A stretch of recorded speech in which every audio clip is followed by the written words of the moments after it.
Let's swing it out to Cleveland, Ohio, and a man who is very, very happy and someone who has not taken off that Trump hat yet. It's Carl Tepper, delegate. Hello, Carl. We've tattooed it on my forehead. Is it tattooed now?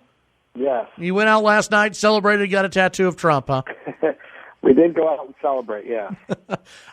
Well, Donald Trump is, it's official. He is the nominee.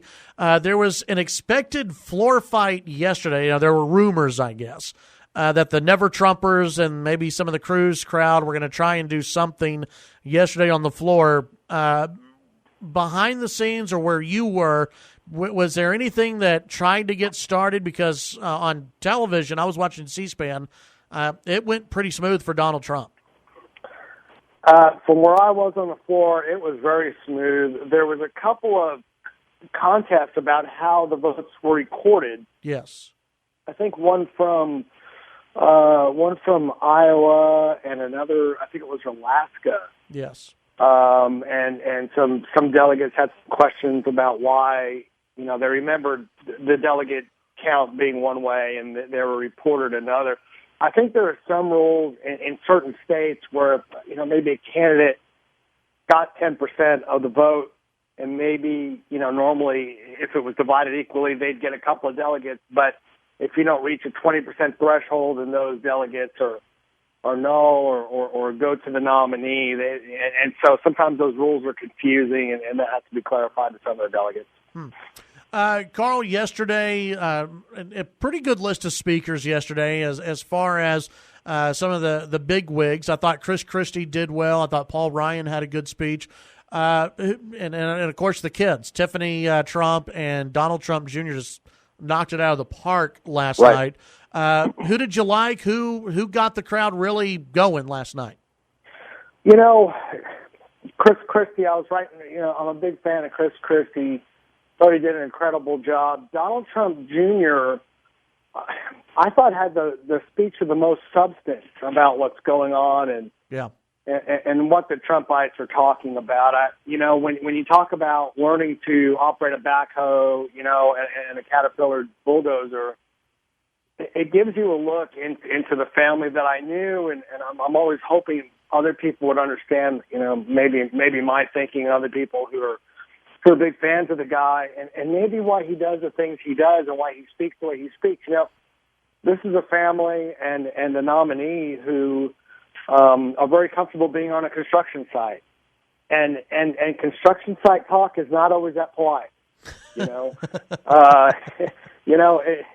you're at the construction site, if you're at a bar, that's the way we talk, and that's the way New Yorkers talk. That's for sure.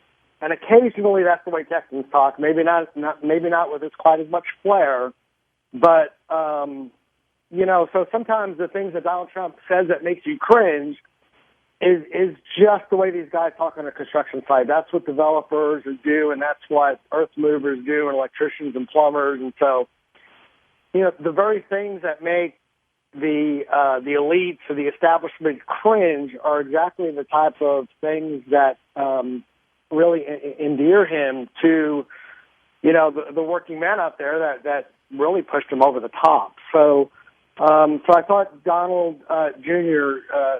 Did a phenomenal job, and finally someone who got up there and was enthusiastic about a nominee who the rest of the country was enthusiastic for. Well, okay, and you're going into my next question, which is something that I brought up earlier. It seems as though this entire convention, outside of the kids and Melania, it has been an anti-Hillary rally. It has been an anti-Hillary convention, more so than what you've seen in the past, where they've celebrated and touted the great things about the nominee.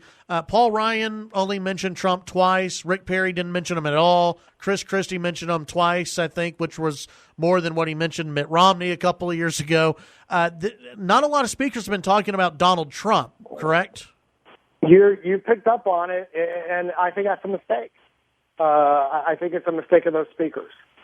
I think that they are still incredibly disconnected from the electorate right now.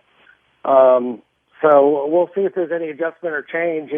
We talked yesterday, and I'm sorry, I guess I thought Ted Cruz was going to be last night. He's tonight. Right. And so I just read a long article in the Statesman about, the planning for his speech and the very delicate challenge he has in front of him on, his supporters are they will not move and they will not budge. On the other hand, he has a national stage, and it would look terrible for him not to get behind the Republican nominee. And, all that talk just, again, makes my eyes roll. Are you going to endorse this guy wholeheartedly or not? If not, then get off the stage.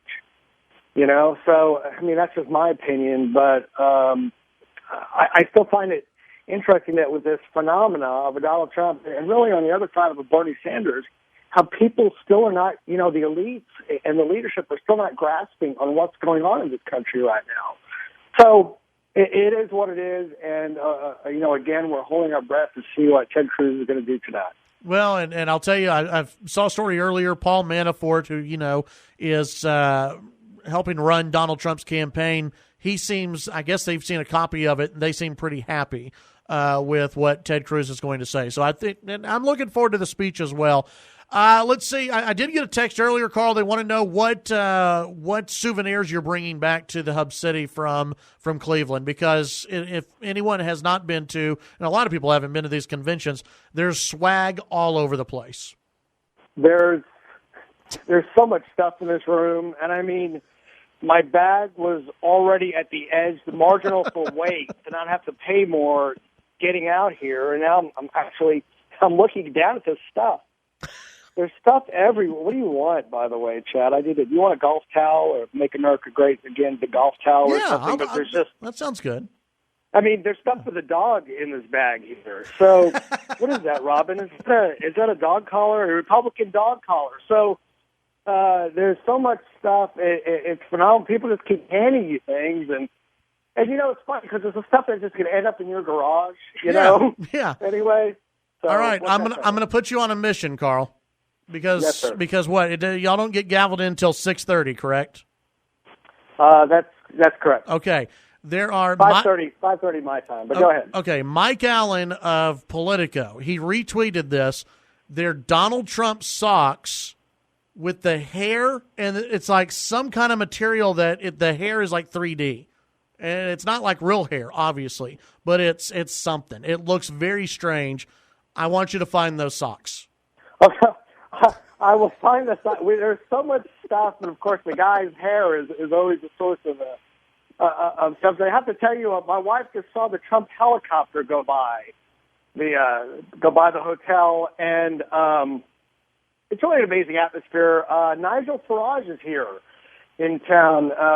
People's eyes might be glazing over. He's the head of UKIP, which was the point of the spear that for the Brexit break. UKIP is a political party in England, and I like to talk about it in your show when I'm guest hosting. And so he's here apparently. A bunch of people got photos with him. Got photos with Frank Luntz, and